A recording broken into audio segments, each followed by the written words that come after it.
Hello to all my fellow 40-somethings. I'm Bernd, and I'm delighted to welcome you to the Great 40s, a place where we celebrate the dynamic and rewarding journey of life in our 40s.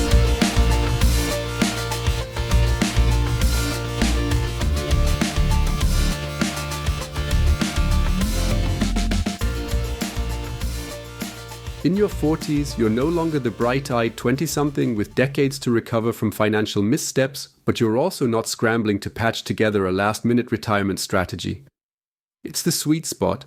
You've got experience, probably some capital, and still enough time to make strategic moves that will pay off when you finally decide to call it quits on the 9-to-5 grind. There's something deeply satisfying about owning physical assets that you can see and touch. Unlike the abstract numbers in your 401k statement, real estate is tangible. You can drive by it, improve it, and potentially collect rent from it every month. Plus, while your stock portfolio might tank overnight because some hedge fund manager in New York had a bad day, your property isn't going to suddenly disappear. Real estate also offers multiple streams of potential return, appreciation in value over time, rental income, tax benefits, and the ability to leverage other people's money through mortgages. In a world where traditional pensions are increasingly rare, creating your own passive income stream through property can be an attractive alternative. Before you start shopping for investment properties, let's talk about some hard truths that the real estate seminars often gloss over. First off, real estate is not passive income, at least not initially. Even if you hire a property manager, which will eat into your profits, you're still the ultimate decision maker and problem solver. That midnight call about a broken water heater? That's coming to you, my friend. Properties require ongoing maintenance, occasional major repairs, and constant vigilance. If you're envisioning a carefree retirement, becoming a landlord might not align with that dream. Cash flow is another consideration that gets distorted in the rosy projections of real estate evangelists. Yes, rental income can provide steady revenue, but many first-time investors underestimate expenses. Between property taxes, insurance, maintenance, property management fees, vacancies, and the occasional non-paying tenant, your actual cash flow might be significantly lower than anticipated. Then there's the issue of liquidity. Unlike stocks or bonds that you can sell with a few clicks, real estate can take months or even years to unload, especially in a down market. If you suddenly need cash for a medical emergency or another opportunity, your equity is locked up in that property.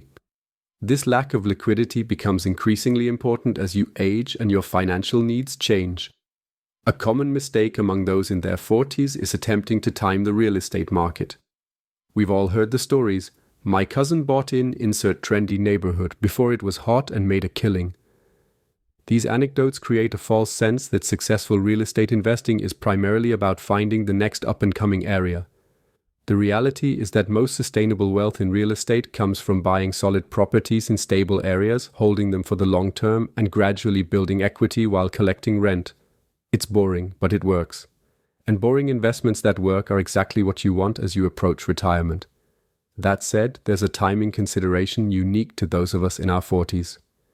If you're buying property with a 30-year mortgage, you'll be in your 70s before it's paid off. Ask yourself, do you want to be managing rental properties in your 70s?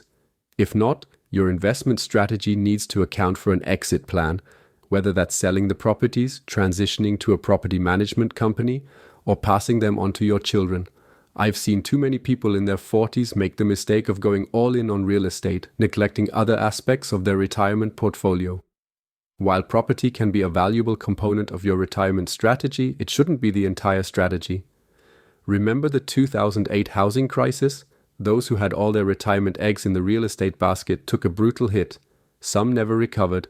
A balanced approach with some money in stocks, bonds, perhaps some in REITs, real estate investment trust, and some in physical property provides a safety net if one sector underperforms. One of the most touted benefits of real estate investing is the tax advantages, and these can indeed be substantial.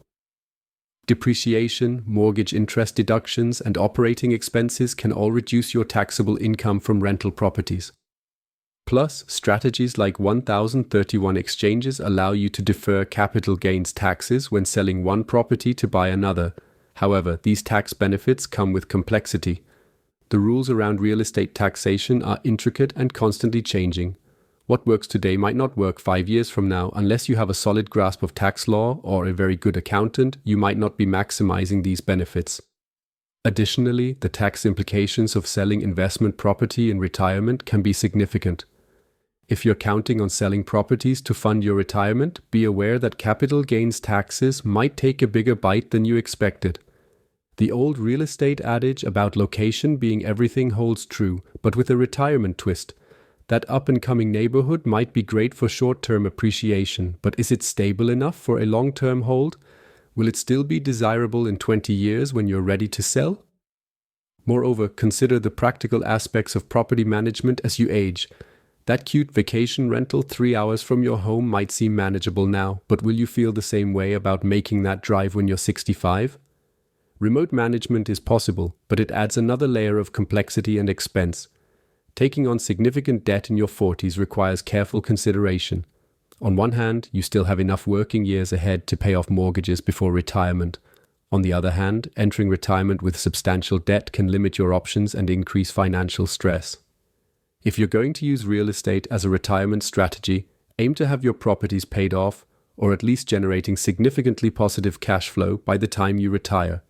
This might mean choosing shorter mortgage terms or making extra payments, both of which will reduce your immediate cash flow but provide more security long-term.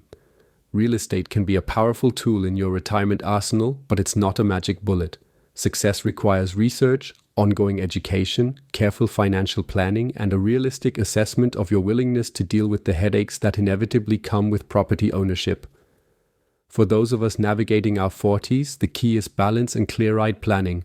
Build your real estate portfolio thoughtfully, integrate it with your overall retirement strategy, and always have a backup plan. The goal isn't to die with the most properties, it's to create a sustainable income stream that allows you to enjoy your later years on your own terms. And perhaps most importantly, start now. The best time to invest in real estate was 20 years ago. The second best time is today. Your 60-year-old self will thank you for the foresight you showed in your 40s, even if it means a few headaches along the way. Thanks for joining me on today's episode. I hope you found it valuable and entertaining. Don't forget to visit my website at great40s.com, where you can find matching articles to all episodes. If you're enjoying the podcast and want to support what I do, you will also find there very affordable subscription options that help keep this show going. Your support means everything to me. Take care and see you at the next episode of The Great 40s.